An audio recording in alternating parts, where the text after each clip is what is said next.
Hürmetli vatandaş, bugünkü leksiyalarımızla başlayımız. Leksiyadısı'da Kadir Oğuz. Washington'dan sözleyimiz bugünkü saat 2019 yıl 6. ayının 20. günü. Haftaga Perşembe. Leksiyan sözleştim, bunun tuyuksuzla bugün bir keçidi digide gazete bitide. Film işlegiçi orunla yani organla peyda bop kaldı. Mesela Dagoya iyi deydi. Çoğun devletler oturusundaki münasebetlerinin özgürlüğü deydi. Yani birisi Cungu Çinyen özara iyari sohbet kılış torpilimi demdim hoşunda torpilimleri.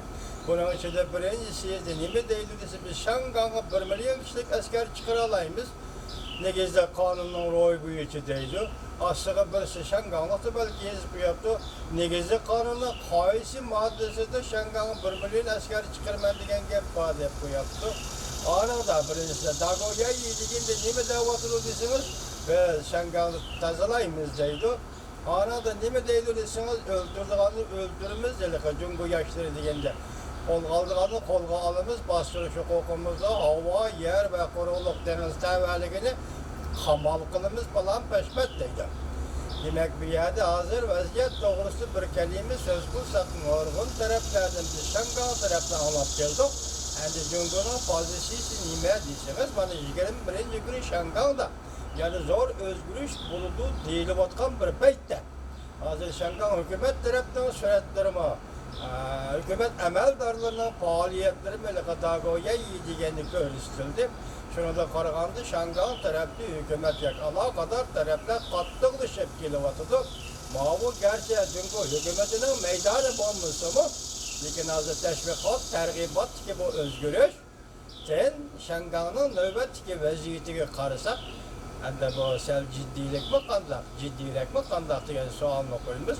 Bugün şunun münasebetle kaldı leksiya sözlerimiz, hem de bugünkü mavzumunda birinci leksiyimiz. Prezident Trump mındak görsetti, Şangang namayişçileri intayin önemli kış kıldı. Dep görsetti mavzumla haber 6. ayının 20. günü Amerika Avazı'nın Staytül programı ilan kılındı. Haber mındak başlandı. Prezident Trump 6. ayının 17. günü dever Jordan'da muhbirinin ziyaretini kabul kılganda namayişçiler intayin önemli kış kıldığı da görsetti. Lakin Şangang namayişçilerinin talepleri doğrusunda konkret baha bir işler etti. Beijing Prezident Trump'ın pozisyonu kabul kılışkı bulunduğu da görsetti. Devir Jordan'ı ziyaret geliyende Prezident Trump Şangang namayişçilerinin ne muhcur birisiz de sual koyganda Prezident Trump cevap verip mındak görsetti. Ula hakikaten zor tesir güç peyda kıldı. Men mındak hesaplayman. Ula Cungu bilen muamele kılış cihette önüm yarattı. Şangang Memuriyet Başlığı Lin Jingyu haftanın 2. günü Şangang'da zor kölemlik namayış keltirip çıkargan ötküzüp giriş layihesi meselesini bir tarafa kayırıp koyup aşkara halda Apple sorudu. Lakin o namayışçıların bu layiheni uzul kesil bekar kılış talebini yani başka mezbundaki taleplerini kanaatlendirmedi. Muhbir namayışçıların yani Şangang'da elip bakan namayışçıların taleplerini kollam sözlep sual koyganda Amerika Koşmuş Ştatlarının Prezidenti Trump mındak dedi. Namayışçılar özdürü sözleşi gerek. Bu cümle dikkat kılın vatandaş. Bizden Cungu bilen öz ara münazarımız var. Ben mındak hesaplayayım. Bu meseleler muvaffakiyetli gel buludu. Lakin ben Cungu bilen Şangang namayışçılarını özdürülen oturusundaki meseleni özdürü hal kılış gerek de boylayım ben. Karaganda iş bütünley hal buludu. Cungu Taşkışla bayanası gün şu an haftanın 3. günü muhbirlarını kütübeyle işleğini mındak görsün. Prezident Trump'ның muxbirning ziyoratini qabul qilganda nima deganligi menga toza aniq emas. Lekin Amerika Qo'shma Shtatlarining prezidenti Trump'ning ifoda bildirishiga nisbatan men bunday hisoblayman.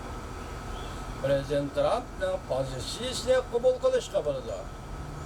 Jumhuriyet Tashqi ishlar ministrligining bayonotchisi Geng Shuangning fikri. Endi shu bayonotchining yana bir bayonotchi Lu Kang mundaq dedi. Prezident Trump mundaq degan edi. Jumhuriyetning Shangang ma'muriy rayonida yuz bergan ishlar. Ular shuningdek Jumhuriyet hukumati bilan Shangang alayda rayon hukumati o'zlarining ishlarini o'zlari bartaraf qila oladi. Bu pozitsiyani qabul qilishga bo'ladi dedi bayonotchi Lu Kang. Cumhuriyet Tashqi ishlar ministrligining to'g'ri betida bu qatimqi muxbirlarni kutib olish yig'inining xotirasi e'lon qilinganda men ishonamanki bu pozitsiyani yanada qabul qilishga bo'ladi degan bir jumla so'z chiqarib tashlandi. Amerika Qo'shma Shtatlarining davlat ishlar kotibi Mike Pompeo 6-oyning 16 kuni Prezident Trump Rais Xi Jinping bilan ko'rishganda Shangang masalasini o'rtaga qo'yish mumkin deb ko'rsatgan. Prezident Trump bilan Rais Xi Jinping o'sha oyning oxirida 20 davlat boshliqlari yig'inida uchrashdi. Muxbir Osakada uchrashganda Prezident Trumpning Shangang masalasini Xi Jinpingning oldiga qo'yishini inkor qilamsan deb savol qo'yganda bayonotchi Lu Kang yaxshi niyatli bo'lsa Jungo hechbir bilgan pozitsiya qo'llanildi demak, Osakada Rais Xi Jinping bilan Prezident Trump uchrashganda Shangang masalasi muhokama qo'yildi degan gap. Yuqorqi so'zda ochiq so'rindagi diplomatiya iboralari bo'lib, albatta davlatlar orasida so'zlangan so'zlar.